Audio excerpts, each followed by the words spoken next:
মিটিংয়ের পরে অনেকক্ষণ আমরা আলোচনা করি।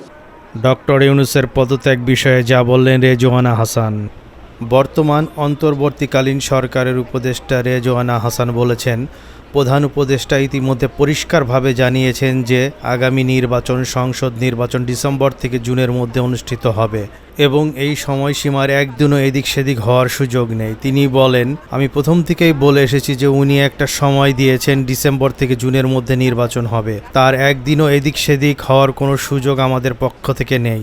কাজে এগুলো নিয়ে অন্য ধরনের কোনো কথা বলার কোনো সুযোগ হওয়া উচিত নয়। ডক্টর ইউনূসের পদত্যাগ নিয়ে প্রতিক্রিয়া রেজওয়ানা হাসান বলেন, এখন কিছু কিছু গুরু দায়িত্ব আছে, সেগুলো পালনের সাথেও তো মাসের একটা সম্পর্ক থাকতে পারে। যদি কোনো কিছু বলার থাকে আমি নির্বাচনের প্রশ্নেও বলেছি, দায়িত্ব পালনের প্রশ্নেও বলেছি। নির্বাচন নিয়ে প্রধান উপদেষ্টার কাছ থেকেই শুনবেন আপনারা। কারণ আসলে আমরা দায়িত্ব নেওয়ার পর থেকেই আমাদের 3টা মোটা দাগের দায়িত্ব এবং 3টাই কঠিন কঠিন দায়িত্ব। একটা দায়িত্ব হচ্ছে সংস্কার, একটা দায়িত্ব হচ্ছে বিচার, একটা দায়িত্ব হচ্ছে ইলেকশন।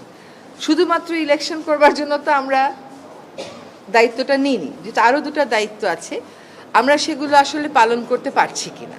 কারণ আমরা দায়িত্ব নেওয়ার পর থেকে যার যত রকম দাবি আছে সব দাবি নিয়ে তারা রাস্তায় বসে যাচ্ছে, রাস্তা আটকে দিচ্ছে, একদম ঢাকা শহর অচল হয়ে পড়ছে। সেই অচল অবস্থা নিরসনে আমরা কিছু করতে পারছি কিনা। তো এগুলো আলোচনা করে যেটা আমরা চিন্তা করলাম যে আমাদের এই দায়িত্বটা কিন্তু জাতীয় দায়িত্ব, এবং আমরা তো আগে থেকেই বলছি যে আমরা ক্ষমতা নেইনি, দায়িত্বে আছি।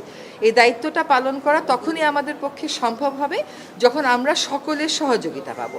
প্রত্যাশার বিষয়টা এক, আর দায়িত্বটা আসলে পালন করতে পারার বিষয়টা এক। প্রত্যাশা অনেকই থাকতে পারে, কিন্তু আমার তো একটা এনাবলিং এনভায়রনমেন্ট থাকতে হবে এই প্রত্যাশাটা পূরণ করার জন্য। তো আমরা চিন্তা করেছি যে আসলে আমরা পারছি কিনা। এই যে প্রতিবন্ধকতাগুলো হচ্ছে আমাদের এই বড় দাগের 3টা দায়িত্ব পালন করার জন্য, এই প্রতিবন্ধকতাগুলোকে আমরা কিভাবে মোকাবেলা করব, আদৌ মোকাবেলা করতে পারবো কিনা, যদি মোকাবেলা করতে পারি কিভাবে করব, যদি মোকাবেলা করতে না পারি তাহলে আমাদের কি করণীয় হবে, আমরা সকলে মিলে এটা চিন্তা করছি। আর প্রধান উপদেষ্টা যদি কোনো সিদ্ধান্ত নেন কোনো ব্যাপারে, আমি প্রথম থেকেই বলে এসেছি যে উনি একটা সময় দিয়েছেন, ডিসেম্বর থেকে জুনের মধ্যে নির্বাচন হবে, তার একদিনও এদিক সেদিক হওয়ার কোনো সুযোগ আমাদের পক্ষ থেকে নেই। কাজে এগুলো নিয়ে অন্য ধরনের কোনো কথা বলারও কোনো সুযোগ হওয়া উচিত ছিল না, কারণ বারবারই বলা হচ্ছে যে একটা সময়সীমা দিয়ে দেওয়া হয়েছে।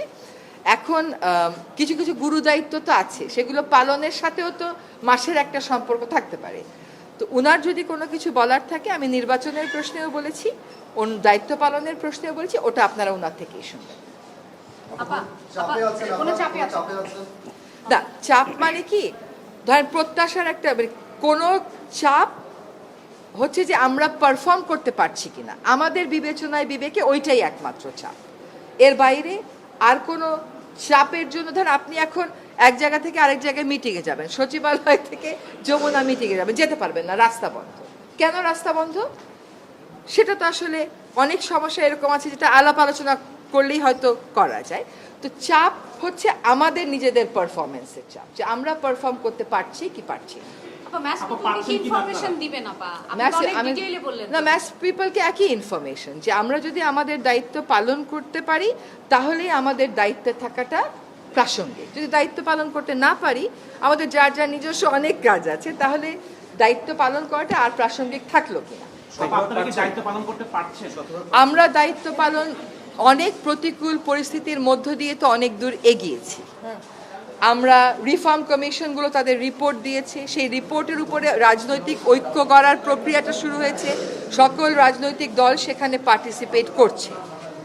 এটা কি পারা না? এটা তো পারা।